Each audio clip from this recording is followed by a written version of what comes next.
경상북도 구미, 도심, 외곽의 조용한 단독주택. 거기엔 30대 중반의 부부가 살고 있었다. 남편 이정우, 약국에서 근무 중인 평범한 약사, 그리고 그의 아내, 김소연. 성실하고 조용한 성격의 회사원이었다. 결혼 3년 차, 두 사람은 첫 아이를 갖게 되었고, 작은 기쁨 속에서 새 가정을 꾸려나가고 있었다. 주말이면 마당에 빨래가 걸리고, 아이, 울음소리에 집은 활기를 띠었다. 하지만 그 평화는 오래가지 않았다. 소연이 출산 후 극심한 통증을 호소했다. 단순한 회복통인 줄 알았지만 검사 결과는 너무도 잔혹했다. 위암 말기, 사기입니다. 더 이상 수술로 회복을 기대할 수 없었고 항암도 버티기 힘든 단계였다. 몸은 빠르게 마르고 체온은 항상 낮았으며 기억은 간헐적으로 끊겼다. 결국 소연은 침대에서 일어날 수 없게 되었다. 거동 불가, 통증 조절, 그리고 산소. 아직은 정신이 또렷했지만 육체는 점점 그녀를 놓아주고 있었다. 남편, 정우는 주 6일을 약국에서 근무해야 했고 갓 태어난 아이는 손이 많이 갔다. 그때 소연의 여동생이 집으로 들어왔다. 처제, 김서연, 언니를 제가 돌볼게요. 아이도 제가 볼게요. 처제의 등장으로 그 집의 공기는 조금씩 바뀌기 시작했다. 아이는 무럭무럭 자라고 아픈 엄마는 방 안 깊은 곳에 누워 있었다. 세 사람, 그리고 한 아이. 그 집에서 한 사람은 서서히 잊혀지고 있었다. 김서연, 소연의 친동생이자 아직 미혼인 20대 후반의 여자. 그녀는 언니를 돕겠다는 이유로 아주 자연스럽게 이정우와 소연의 집에 들어왔다. 간병인 없이 어린아기까지 돌봐야 하는 상황에서 누구도 이 결정을 의심하지 않았다. 서연은 적극적으로 움직였다. 기저귀를 갈고 분유를 타고 밤에는 아기의 울음소리에 가장 먼저 반응했다. 언니의 약 복용 시간도 빠짐없이 챙겼다. 처음엔 집 안가득 언니를 위한 배려였다. 하지만 시간이 지나면서 집 안의 중심은 자연스럽게 서연으로 이동하고 있었다. 소연은 점점 말이 줄어들었다. 누워만 있는 시간이 늘어나자 서연과 정우는 아예 거실에서 소연의 이야기를 하지 않기 시작했다. 아기는 서연의 품에서 자고 첫 말은 이모가 아닌 엄마였다. 그 말에 정우는 멈칫했지만 서연은 조심스레 웃었다. 그리고 더 이상 그 말은 고쳐지지 않았다. 소연은 침대에 누운 채로 아이가 떠드는 소리를 들었지만 그 소리 속에서 자신은 존재하지 않는다는 걸 깨달았다. 목소리를 내보려 했지만 마른 입술은 떨릴 뿐 아무 말도 나오지 않았다. 방 안엔 희미한 소독약 냄새와 링거 줄이 흔들리는 소리만 가득했다. 남편 정우는 이제 서연과 집안일을 나누고 둘이 함께 장을 보고 병원 예약을 조율하고 아기 사진을 공유했다. 아내는 그 모든 순간에서 점점 제외되고 있었다. 그녀는 아기의 얼굴을 가까이서 본 지 얼마나 지났는지도 기억나지 않았다. 침대 옆 작은 액자 속 가족 사진만이 그녀의 존재를 증명하고 있었지만 그마저도 먼지가 쌓이고 있었다. 사실 서연은 처음 형부를 만난 상견례 자리에서 그의 잘생긴 외모와 차분한 태도는 순간적으로 그녀의 시선을 사로잡았다. 그 빛나는 눈빛과 부드러운 미소는 자기도 모르게 가슴을 뛰게 만들었지만 그와 동시에 마음 한켠에는 언니를 향한 복잡한 감정이 자리 잡았다. 늘 자신보다 먼저 빛나는 언니에게 묘한 질투심과 시기심이 있었던 서연은 그 남자가 언니 곁에 있다는 사실에 속으로 묘한 씁쓸함을 느꼈다. 왜 저 사람이 언니 곁에만 있어야 하지? 마음속에 자리 잡은 그 질문은 가끔씩 서연의 생각을 흔들었고 자신도 모르게 언니와 그 사이에 어떤 경계선을 그리고 싶어졌다. 그 감정은 단순한 질투 이상의 무언가였다. 서연에게는 언니를 향한 사랑과 동시에 자신도 그 자리에 서고 싶은 욕망이었다. 정우는 처음엔 인정하지 않으려 했다. 그저 가족이니까, 아내의 동생이니까, 고마움과 의지, 그 정도로 스스로를 설득했다. 하지만 시간이 갈수록 그는 점점 자신이 서연을 단순한 처제로만 보고 있지 않다는 걸 느꼈다. 그녀는 소연과 너무도 많이 닮아 있었다. 말투도, 웃을 때 한쪽 눈이 먼저 접히는 습관도, 긴 머리를 귀 뒤로 넘기는 모습까지도. 그리고 얼굴. 서연의 얼굴은 소연의 젊은 시절과 거의 흡사했다. 사진 속 결혼식 날의 소연, 그날의 화사한 표정과 지금 서연이 집 안을 오가며 아기를 안는 모습이 겹쳐 보였다. 심지어 체형까지도 같았다. 허리에 굴곡, 손목에 가느름, 뒤에서 걸어갈 때의 실루엣조차 구분이 가지 않았다.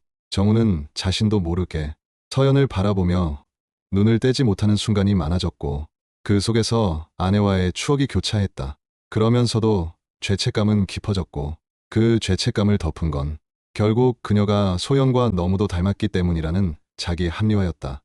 마치 잃어버린 사람의 복제본을 운명처럼 다시 만난 것처럼 그 감정은 나날이 자라고 있었다. 그리고 그 감정은 더 이상 감출 수 없는 형태로 번져갔다.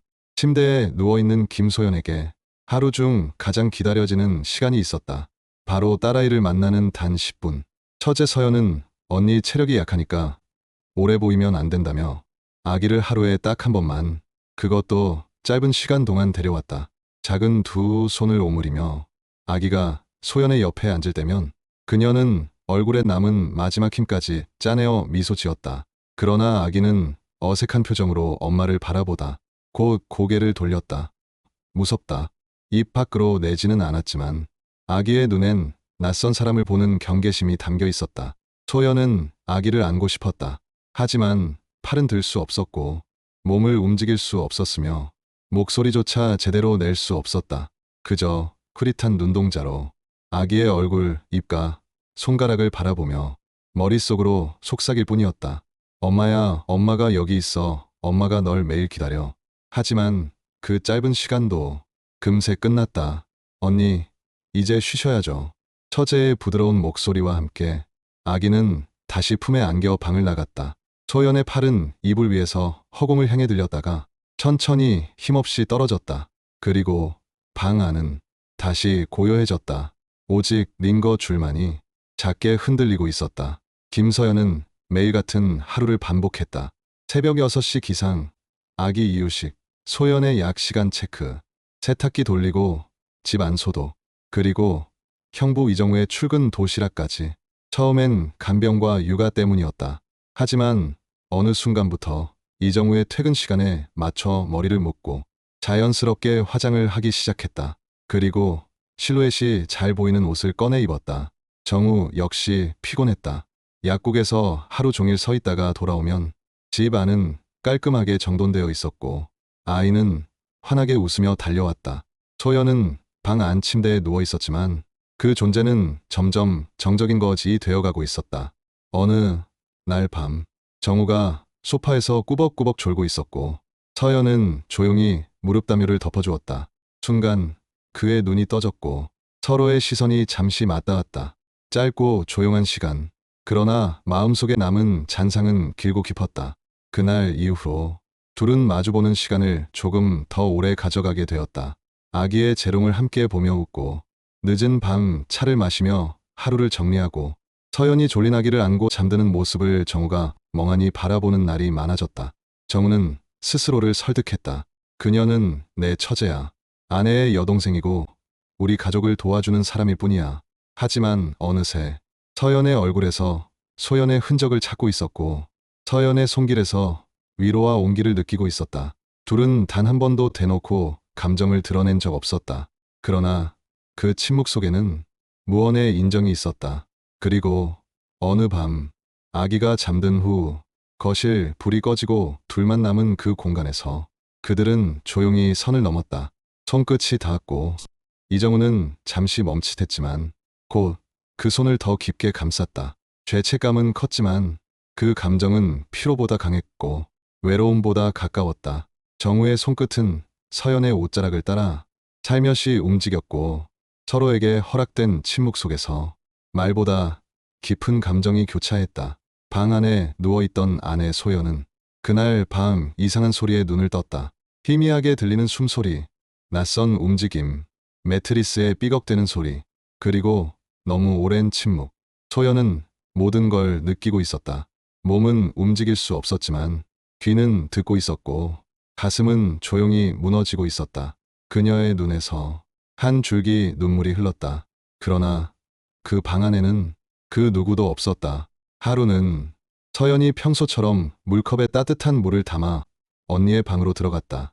조용히 문을 열고 들어가 컵을 탁자에 내려놓으려는 순간 침대에 누워있던 소연의 눈이 서연을 똑바로 마주보았다. 서연은 멈칫했다.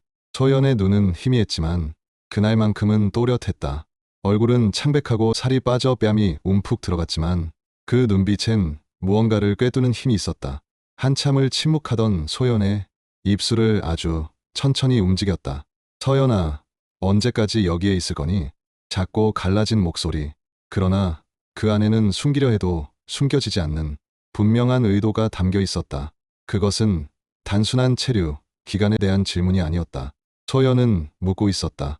지금 네가 이 집에서 무엇이 되어가고 있느냐고.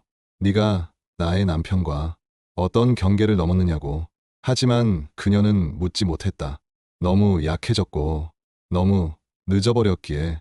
서연은 아무 말도 하지 못한 채 물컵을 조용히 내려놓았다. 손이 살짝 떨렸다. 언니가 무슨 말을 하는지 알 것 같았다. 하지만 모른 척할 수밖에 없었다. 응, 조금만 더 있을게. 그 말은 모든 회피와 침묵을 담은 대답이었다. 서연은 다시 문을 닫고 나왔다. 소연 언니는 마음 한켠이 갈기갈기 찢어지는 듯했다. 동생에게 속으로는 집으로 돌아가라고 말하고 싶었다. 그렇게 해야 할 이유는 명확했다. 남편과 처제가 깊어진 관계를 알면서도 그 현실을 외면하지 않을 수 없었기 때문이다. 하지만 입술은 끝내 움직이지 않았다. 그 말을 꺼내는 순간 그녀는 아기를 돌볼 사람이 사라지는 것을 직감했다. 아기는 아직 너무 어렸고 남편은 약국 일로 주 6일을 일했다. 그 누구도 대신할 수 없는 책임이었다. 그래서 서연은 말하지 않았다. 동생이 집으로 가라는 그 한마디가 가족의 균열보다 더 큰 아픔을 가져올 것을 알았기에 그녀는 마음속 깊이 쓰라린 배신감과 고통을 삼키며 그저 묵묵히 그 상황을 견뎌냈다. 바람이 불어도 맞서지 못하는 갈대처럼 서연은 그저 흔들리며 현실에 몸을 맡겼다. 문이 닫히는 순간 소연은 숨을 길게 내쉬며 눈을 감았다. 그 눈에는 이해와 체념 그리고 말할 수 없는 슬픔이 담겨 있었다. 그녀는 그날 자신이 더 이상 이 집의 아내이자 어머니가 아니라는 걸 확신하게 되었다. 그날 밤 집 안은 유독 정적이 깊었다. 문 하나를 사이에 두고 두 개의 방에서 서로 다른 숨소리가 흘렀다. 하나는 짧고 무겁고 다른 하나는 길고 얕았다.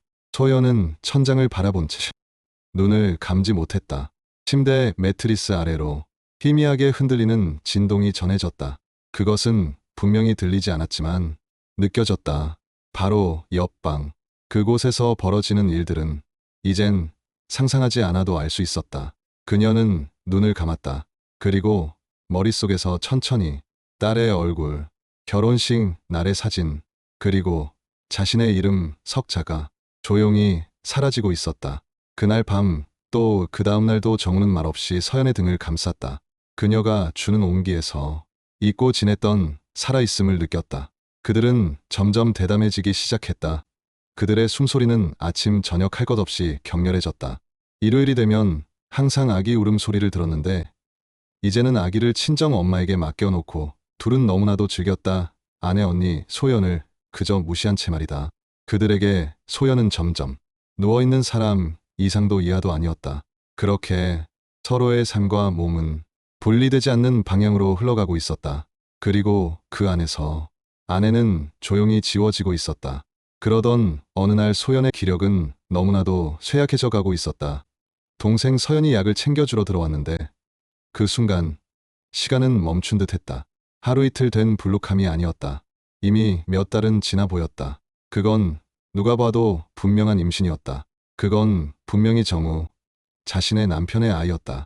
누구의 아이냐고 물었다. 그러나 대답이 서연은 대답 없이 나가버렸다.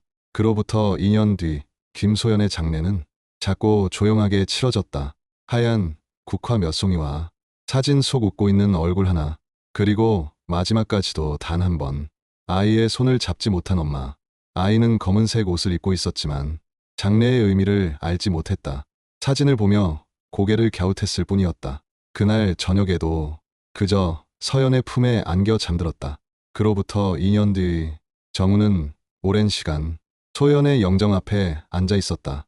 무언가를 생각하는 듯했지만 결국 아무 말도 하지 않았다. 그의 눈에서 눈물은 나오지 않았다. 다만 그의 얼굴에선 깊은 피로와 무언가 풀려버린 듯한 낯선 정적이 감돌았다. 장례가 끝난 뒤 집안은 다시 평소와 다름없는 하루로 돌아갔다. 소연의 흔적은 하나씩 정리되었고 침대와 산소호흡기, 약봉지들이 사라졌다. 그 방은 며칠 후 아이의 방으로 바뀌었다. 아이의 책상과 장난감, 그리고 서연이 직접 고른 커튼이 걸렸다. 정우와 서연은 그 방을 함께 치웠다. 한마디 대화도 없이 쓰레기 봉투를 나르고 가구의 위치를 옮겼다. 그들은 말없이 같은 공간에 있었고 때로는 아주 자연스럽게 식탁에 나란히 앉아 있었다. 이웃들은 처제가 계속 도와주고 있다며 그 집의 정적을 의심하지 않았다. 서연은 여전히 고마운 가족의 자리에 있었다. 그러나 아이는 어느 순간부터 자연스럽게 서연을 엄마라고 부르기 시작했다. 그 말에 누구도 정정하지 않았다. 서연은 대답했고 정우는 묵묵히 밥을 퍼담았다. 사진 속 소연의 미소는 점점 먼 기억이 되어갔다. 그 미소를 기억하는 사람은 이 집 안에 더는 없었다. 단 한 번 비가 오던 날 정우는 창밖을 보며 짧게 속삭였다. 그 말은 누구에게도 들리지 않았다. 미안하다. 하지만 그 말조차 누구를 위한 것인지는 그 자신도 알 수 없었다. 그 집은 여전히 조용했고 사람들은 여전히 그들을 가족이라 불렀다. 그저 다른 이름으로